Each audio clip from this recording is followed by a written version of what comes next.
Welcome back to CIA Declassified. Imagine the sterile cigarette smoke-filled offices of 1957.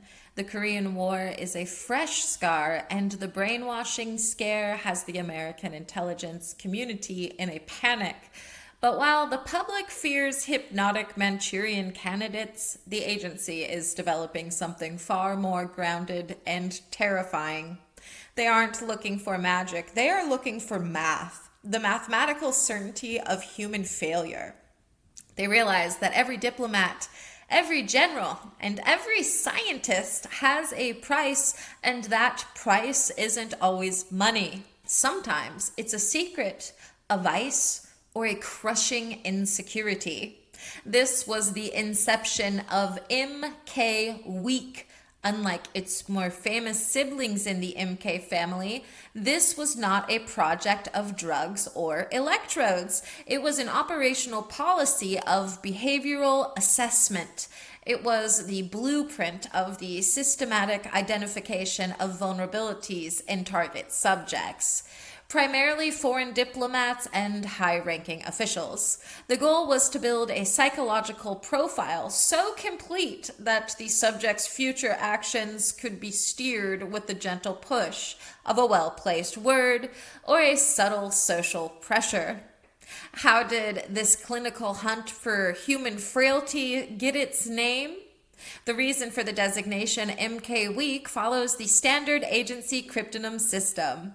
The MK prefix identified it as a part of the technical services staff's behavioral research program. The suffix weak was chosen with brutal literalism. The project was dedicated to the cataloging of weaknesses. In the files, the term weakness was defined as any personality trait, habit, or historical event that could be leveraged to induce cooperation. It was the weak link in the subject's armor that the agency intended to exploit. The reality of MKWEAK is a record of clinical voyeurism. Let's examine the facts intermixed with the cold observations of the assessors. MKWEAK was a behavioral science project focused on personality assessment for operational use. A quote from a Declassified project summary: "The objective is to reduce a human being to a set of predictable variables." End quote. Records prove the project utilized indirect assessment techniques, observing targets in social settings without their knowledge. A quote from a Declassified project: "A man with a secret vice is a man who already belongs to us. He just hasn't been billed yet." End quote. The agency employed psychologists to look for compulsive tendencies that could be used as levers. Documentation confirms the project focused on targets in Geneva and Vienna. The agency looked for ego fragility in foreign diplomats to determine if they could be turned through flattery. A quote from a Declassified behavioralist report: "The most effective asset is the one who believes he is acting out of his own free will." End quote. Records show that MKWEAK categorized vulnerabilities into 3 tiers: financial, sexual, and ideological. Logs prove the agency used social engineering to place assessors in the same circles as their targets. The agency maintained a vulnerability index that ranked foreign officials based on their susceptibility to different types of pressure. A quote from a Declassified internal memo: "We aren't looking for saints, we are looking for the sins that make them human." End quote. Records indicate the DPD used indirect interviewing, where an agency asset would engage a target in a seemingly casual conversation to probe for psychological triggers. The project utilized the Assessment of Men protocol, a legacy of the OSS, but refined for clandestine recruitment. A quote from a Declassified training manual: "The target's own vanity is often the strongest cord we can use to blind them." End quote. Documentation shows the agency monitored the gambling habits of targets at high-stakes casinos in Monte Carlo. The project explored cultural vulnerabilities, identifying social taboos in a target's home country that could be used for blackmail. A quote from, every man has a hinge, a point of psychological leverage where his loyalty shifts to self-preservation. That's a quote from a case officer in their observation log. Reports show the DPD spent over $200,000 in late 50s currency on observational expenses to shadow targets. The project integrated findings from the Technical Services Division. In my opinion, remember, that's the scariest division within the CIA. To use covert microphones for eavesdropping on intimate vulnerability disclosures. Logs prove that MKWEAK assessors attended diplomatic cocktail parties in Washington, specifically to watch for signs of alcoholism or social anxiety. A quote from a Declassified project directive: the goal is total psychological mapping before the first recruitment pitch is ever made. End quote. The agency studied the relationship between sexual orientation and security risk during an era when such information was used for coerced cooperation. Records show that the project attempted to correlate physical health issues with mental breaking points. A quote from a Declassified assessor: if his marriage is failing, he's looking for a new family. We provide that family. End quote. Documentation proves the project monitored the financial indiscretions of foreign embassy staff. The project utilized psychometric testing disguised as management surveys for international organizations. A quote from a Declassified senior faculty officer: information is the currency of the DPD and the human frailty is the mint. End quote. Logs show that MKWEAK results were often shared with the Directorate of Plans to facilitate actual recruitment operations. The project maintained a library of behavioral profiles on over 500 key international figures. Reports indicate the project studied the grief cycles of targets to identify when they were most vulnerable to influence after a personal loss.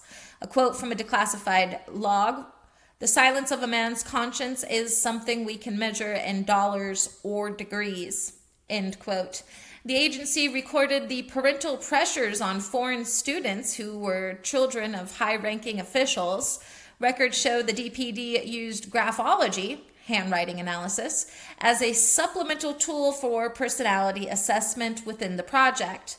The project looked for grandiosity as a marker for targets who could be manipulated into thinking they were saviors of their country. A quote from a Declassified project psychologist report: we don't create the crack, we just find it and wait for the frost. End quote.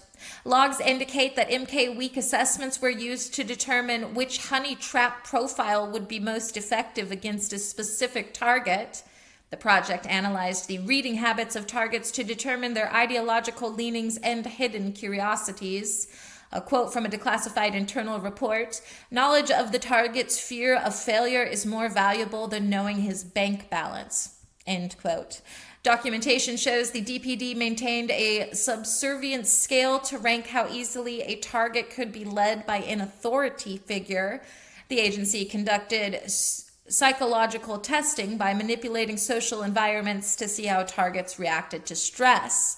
A quote from a Declassified field report: the best asset is the one who thinks he's the one in control. End quote. The project developed a specialized conflict matrix to predict how targets would react to internal office politics in their home ministries. A quote from a Declassified recruitment strategy: we prioritize targets with hidden resentments against their superiors. End quote.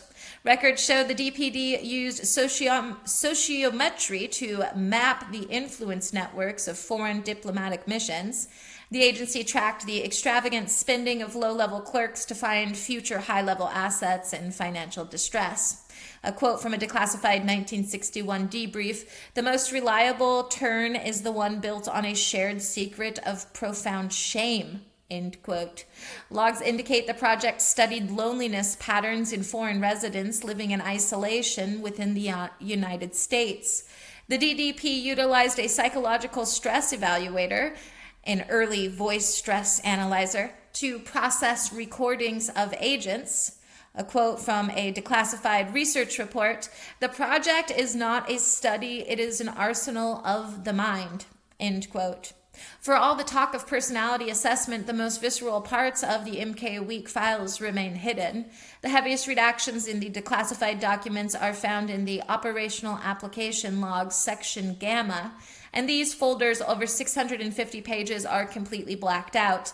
The official reason cited is Exemption B1, National Security, alleging that the specific vulnerabilities of certain active lineages must remain protected to prevent modern diplomatic fallout.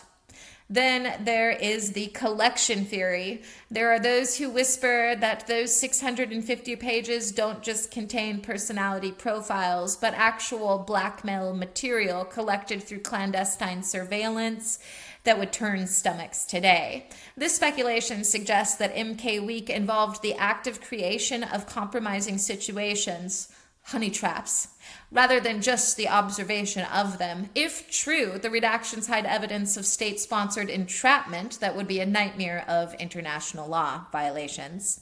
Then there's the genetic predisposition conspiracy. It's a little bit more modern and a little bit more chilling, and it posits that the redactions cover the agency's early attempts at genetic profiling. Some speculators believe MKWEAK sought to find vulnerability markers that were hereditary, allowing the agency to target entire political dynasties across generations. The blacked out pages in this view are the results of blood samples taken under medical pretenses to map the weakness genes of world leaders. Then there is the linguistic trigger speculation. It's a persistent rumor among those who study psychological warfare that the project discovered psychological triggers hidden in language. Speculators believe the redactions detail specific words or phrases that, when used in a certain cadence, could induce a state of hypersuggestibility in a profiled subject. The theory is that the DPD didn't just want to know a target's weaknesses, they wanted a voice command to activate it, essentially turning a man into a switch. Then there's the sleeper dynasty theory. It's a fourth one, and it suggests that the redacted pages detail the successful installation of long-term assets within foreign royal families. The speculation is that MKWEAK identified psychological gaps in young heirs that allowed the agency to raise them from afar through carefully selected mentors and tutors. The redactions allegedly hide the names of current world leaders who were conditioned by the agency before they ever took their thrones. And lastly, there is the phobic reprogramming rumor. It's a darker one, and it suggests that the most heavily redacted pages detail induced phobias. The theory holds that the agency didn't just find existing fears, they used psychological conditioning to create new, debilitating phobias in the targets, then offered the cure in exchange for intelligence. This speculation paints a picture of a project that didn't just find the hinge, but used a hammer to forge a new one where none existed. Was MKWEAK a success? Tactically, it was a quiet victory. It transformed the agency's approach to recruitment from guesswork to a science. Strategically, it was the operational standard. It proved that psychological leverage is more durable than money. The project successfully allowed the agency to recruit high-level assets in the Soviet bloc who never realized they were being manipulated. It proved that vulnerability mapping is the ultimate tool of the case officer. Ultimately, it was a success because it allowed for the soft control of foreign policy without a single shot being fired. The success is further evident in the fact that these behavioral assessment protocols were integrated into every case officer's training at the farm. It successfully predicted the defection threshold of numerous targets, saving millions in wasted recruitment efforts. The project succeeded in turning the human factor from a liability into a manageable asset. By the time it was officially folded, MKWEAK had mapped the souls of an entire generation of diplomats. It was the ultimate success in the art of the invisible leash. It successfully bridged the gap between academic psychology and the brutal reality of the field. The program's greatest success was its invisibility. It functioned so smoothly that many targets went to their graves never knowing they had been solved like a puzzle. It turned the human mind into a predictable, exploitable terrain. It effectively removed the human element of luck from the espionage game. As far as technological and operational breakthroughs go, MKWEAK resulted in breakthroughs that define modern human intelligence management, such as non-attributable behavioral profiling, the ability to build a psychological profile through third-party observation. Today, this is used in predictive analytics by intelligence agencies to identify potential insider threats before they act.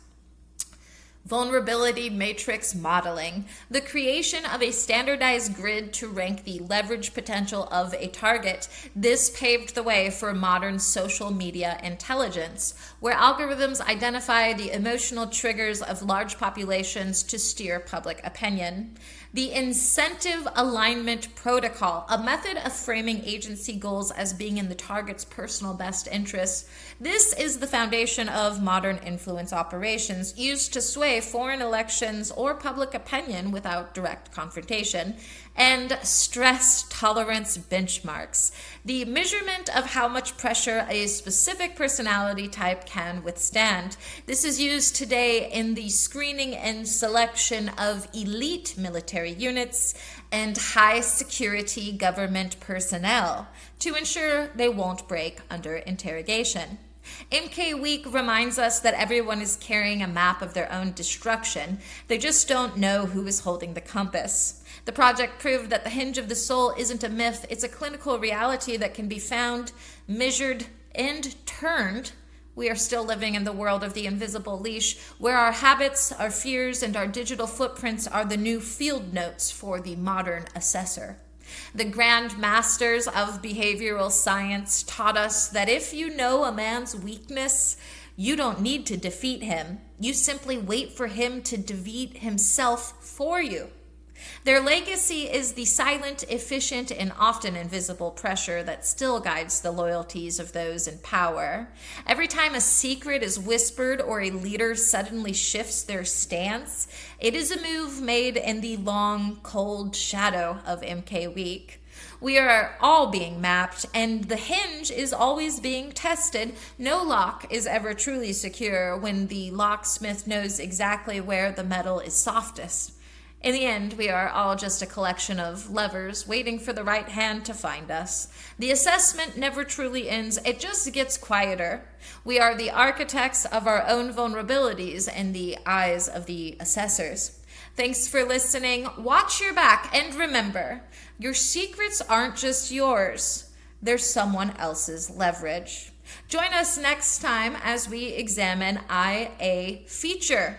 In the heat of the 1970s, the agency didn't just fund a revolution. They fueled a proxy war that would burn for decades. We'll uncover the facts behind IA Feature, the clandestine program to fund and arm anti-communist rebels in Angola. It was a war of cash and conflict. Join us next time for the Diamond Dust Rebellion. In the meantime, I'll see you in the archives.